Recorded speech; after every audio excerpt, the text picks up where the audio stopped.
Olá pessoal, meu nome é Vanessa, estou aqui hoje com o Felipe e nós vamos gravar o segundo episódio do podcast do Papo Concreto, que está na sua segunda temporada. Nesse episódio vamos falar sobre ansiedade com a nossa convidada, que é a psicóloga Jennifer. Ela é formada em psicologia há 2 anos, que inclusive queremos parabenizá-la porque hoje faz aniversário de formanda. Além disso, ela atua com abordagem cognitivo-comportamental e também faz pós-graduação nessa área. Além disso, a Jennifer realiza atendimento online no mundo todo e presencial na cidade de Itumbiara.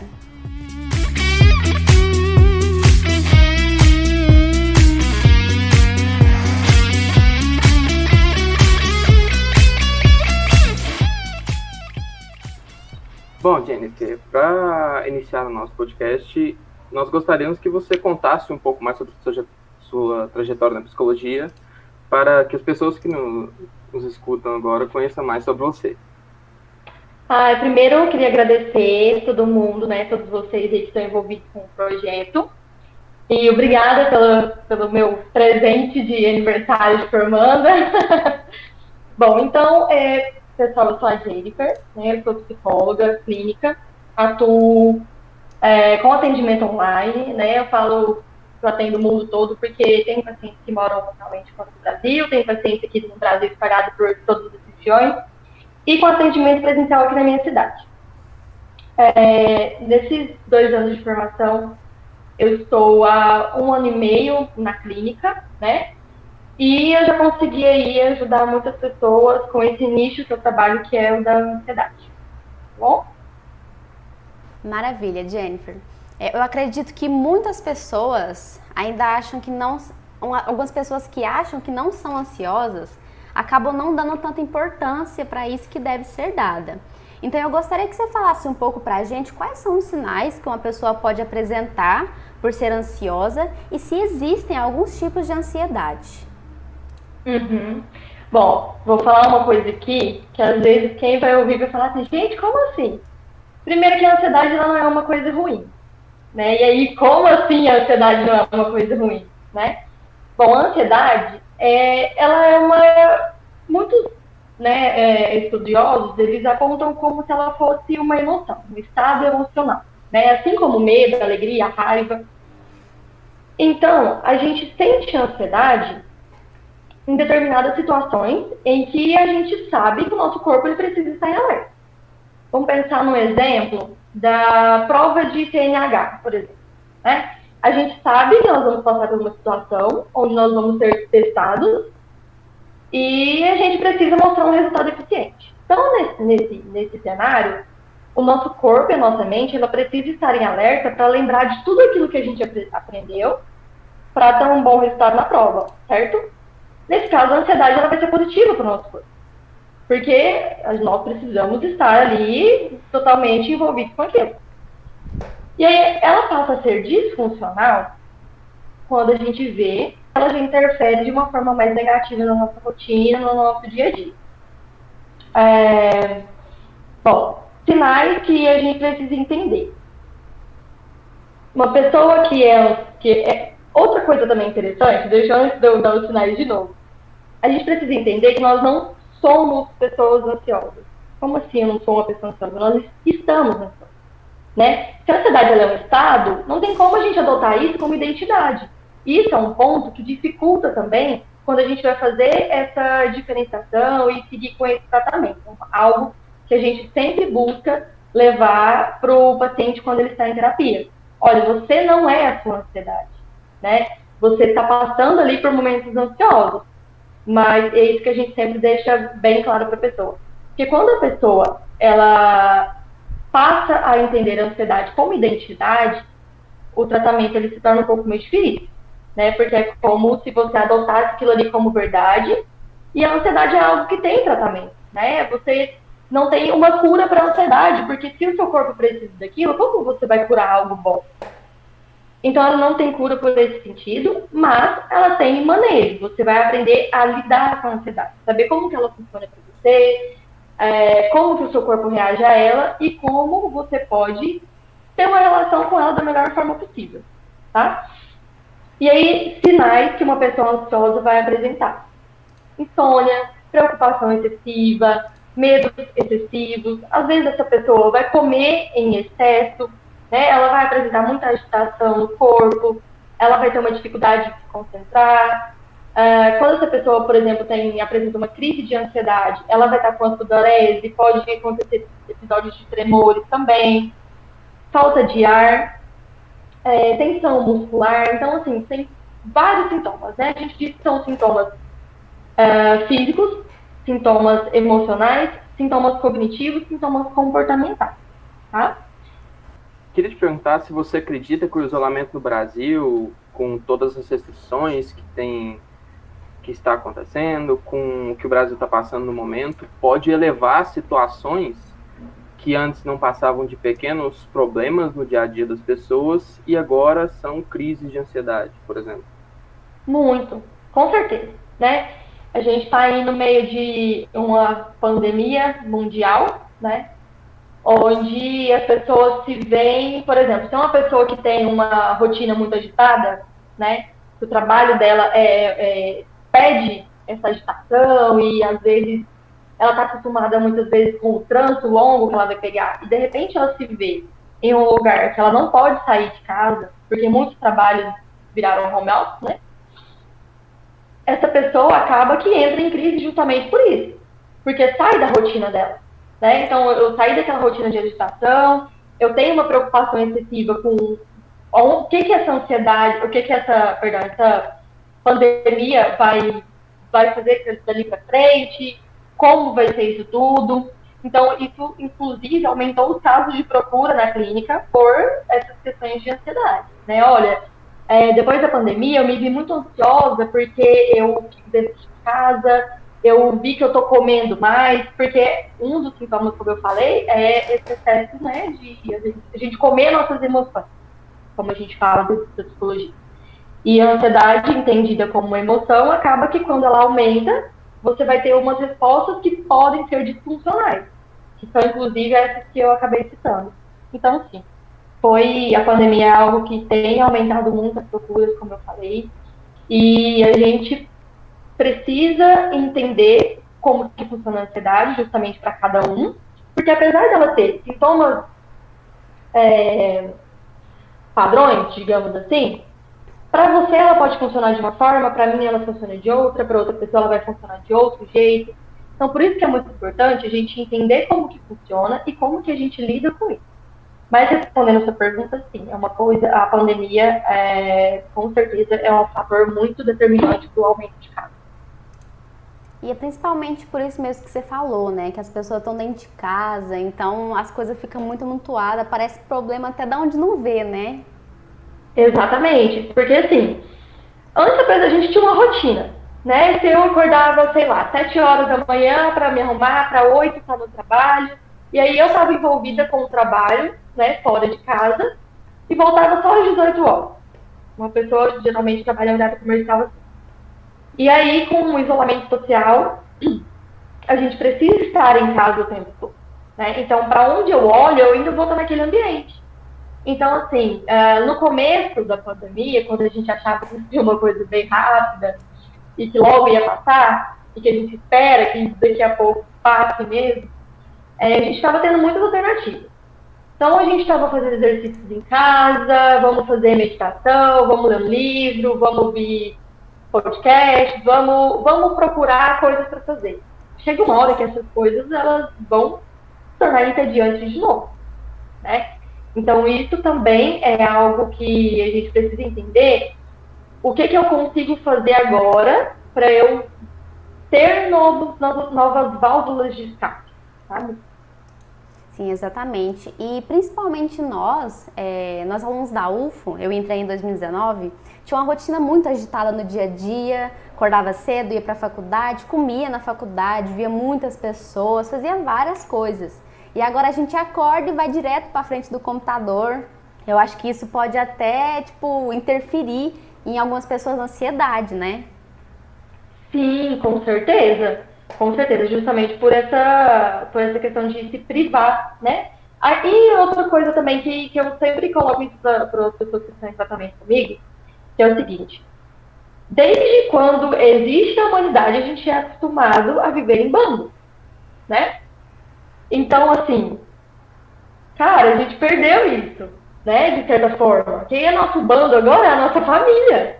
A gente foi obrigado a ficar com a nossa família, enquanto, por exemplo, a gente às vezes passava muito mais tempo com amigos, com professores, no caso de vocês, que ficavam muito tempo na faculdade, né? Com colegas de trabalho, e hoje não. Hoje a gente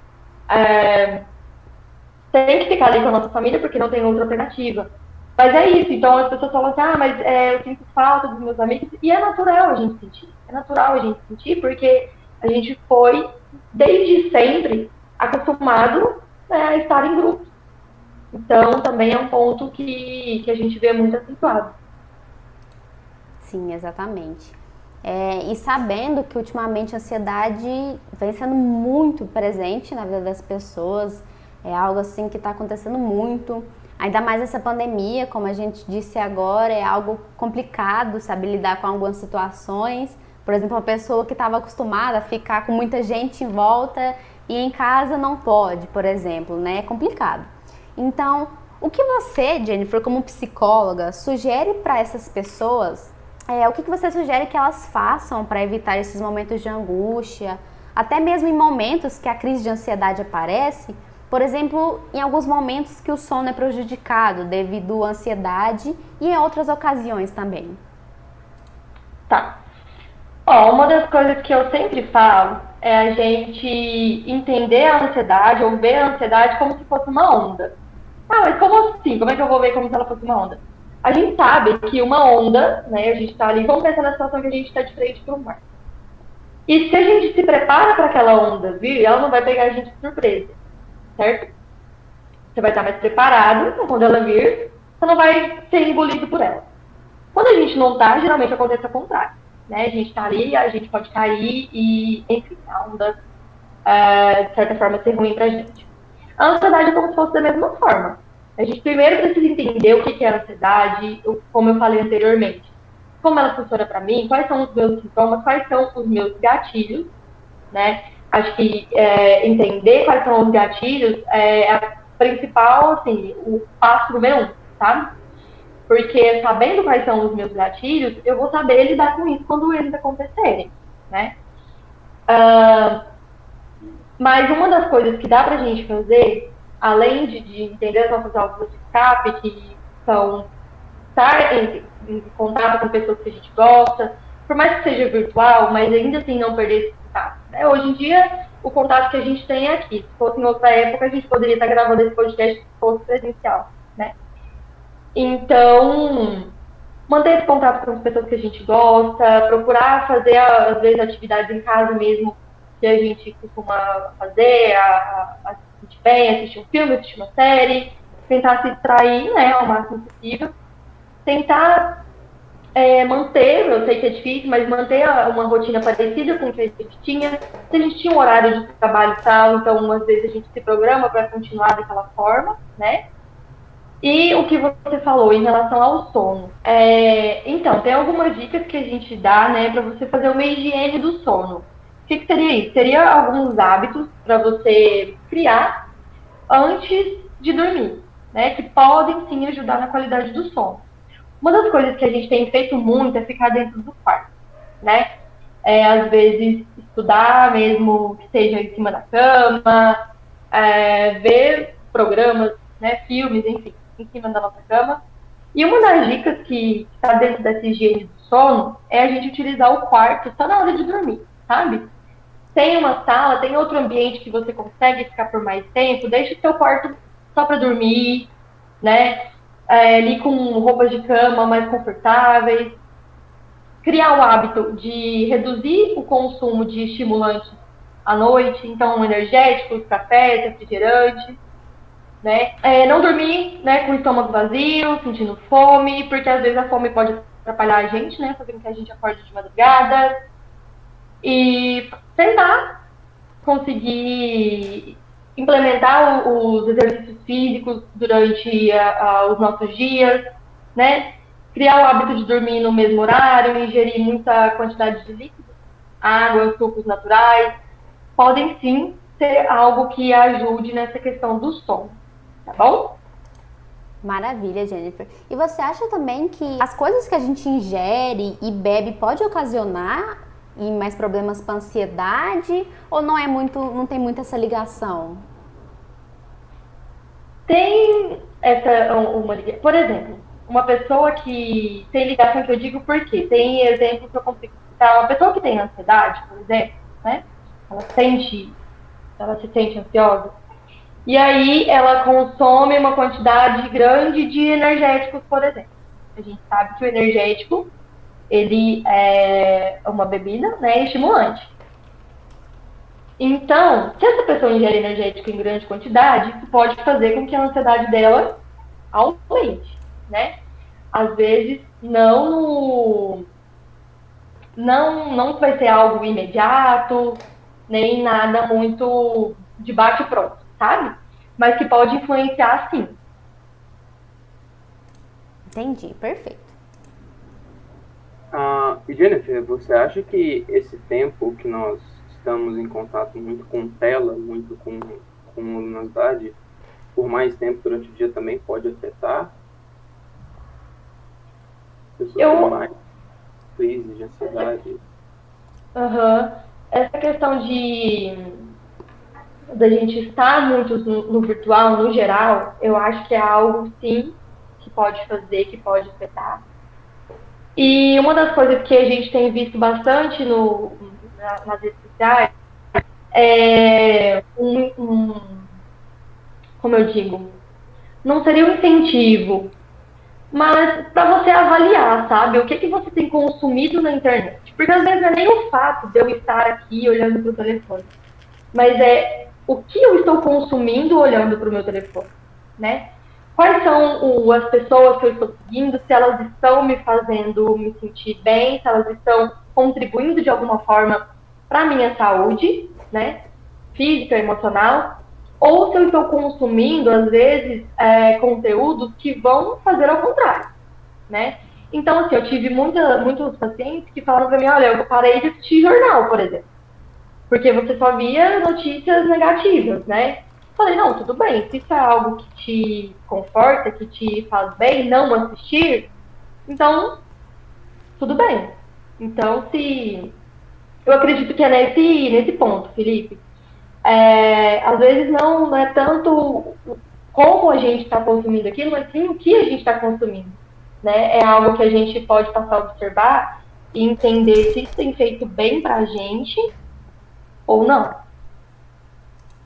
Beleza. Jennifer, e para aquelas pessoas que têm conhecidos, que passam por essas crises de ansiedade? Às vezes muitas pessoas não sabem lidar nessa situação.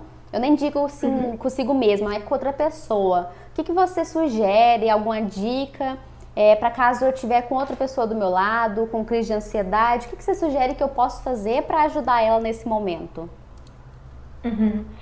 Olha, Vanessa, se uma pessoa estiver em crise de ansiedade próxima a você, o que você pode fazer? Depende muito dos sintomas dela, mas vamos pensar que essa pessoa está sentindo uma falta de ar, tá? Você pode tirar ela, por exemplo, para um ambiente um pouco mais afastado, onde estejam só vocês duas, um ambiente mais calmo possível. E aí você vai conversar com essa pessoa. Olha, você sabe onde a gente está? Você sabe o que você está sentindo? Entender, buscar conversar com ela para que ela entenda o que está acontecendo, né? Porque um dos comportamentos que a gente tem em relação à ansiedade é um comportamento disfuncional, tá? A gente falar assim, não pensa nisso, não pensa na sua ansiedade, tenta evitar ela, ou então meio que fingir que não está acontecendo, sabe? Isso é totalmente disfuncional. Por quê? Se você não entende a ansiedade, não sabe como que você vai lidar com ela, cada vez você vai ficar mais confuso ainda. Então, voltando lá na dica, você pode conversar com essa pessoa, entender o que está acontecendo com ela, olha, você sabe onde a gente está, você sabe o que você está sentindo, está sentindo falta de ar, fala para mim, o que você está sentindo, descreve para mim. Então, essa pessoa provavelmente vai te falar, estou sentindo falta de ar, estou sentindo formigamento na minha mão, ou nos meus pés. E aí, você vai falar para ela, então você vai respirar comigo, tá? Uma dica extremamente importante que eu dou para todo mundo é praticar a respiração. Por quê? Quando a gente está em crise de ansiedade, Um dos fatores bem comuns é a respiração ficar mais encurtada, né? Então a gente fica mais ofegante. A respiração diafragmática, você vai puxar o ar contando 4 segundos, vai fazer a pausa de 1 segundo e vai expirar contando mais 4, tá? O que tem que movimentar é o ar que está na sua barriga. Então, se você puder colocar a mão aqui em cima na altura do peito e uma mão na barriga, você vai sentir que o que tem que movimentar mais é a mão da barriga, enquanto a mão de cima da região do peito fica mais parada, certo? Então, praticar essa respiração junto com a pessoa que está em crise vai ajudar ela a se acalmar até que os sintomas que ela está sentindo passem e aí ela volta ao estado antes da ansiedade. Entendi. Olha, Jennifer, nós queríamos te agradecer por ter aceitado o nosso convite do PET Civil, pela sua participação e por ter disponibilizado o seu tempo para compartilhar conosco seus conhecimentos sobre ansiedade, que infelizmente é algo que está muito presente na vida das pessoas recentemente. E nós temos certeza de que quem escutou esse podcast vai ter outra visão sobre o assunto, vai saber lidar melhor, tanto consigo mesmo quanto com pessoas próximas. Então é isso. Muito obrigado pela sua participação. Eu agradeço muito o convite. Acredito que tenha sido algo benéfico, sim, para as pessoas que estão aí ouvindo. Qualquer dúvida, meu Instagram está disponível também, meu direct está disponível, tem um link lá que vai direto para o meu WhatsApp, tá? Para tirar dúvidas, às vezes perguntar algo. Então, eu estou sempre também postando algumas diquinhas em relação à ansiedade, tá? Eu coloco à disposição de todo mundo que precisar. É @jennifer.psi, tá bom? Então, esse é o Instagram. E muito obrigada pelo convite, fiquei muito feliz em participar aqui com vocês e parabéns pelo projeto. Muito obrigada, Jennifer, sua presença foi ótima. Nós vamos colocar o seu @ na descrição do podcast, seu perfil é ótimo. Tenho certeza que só de ler algumas publicações eu acho que já ajuda bastante pessoas, né? Acredito que esse também deve ser um dos objetivos do seu Instagram, né? Sim, o objetivo principal é esse, né? É levar a informação, fazer com que as pessoas tenham uma relação melhor com a ansiedade, né?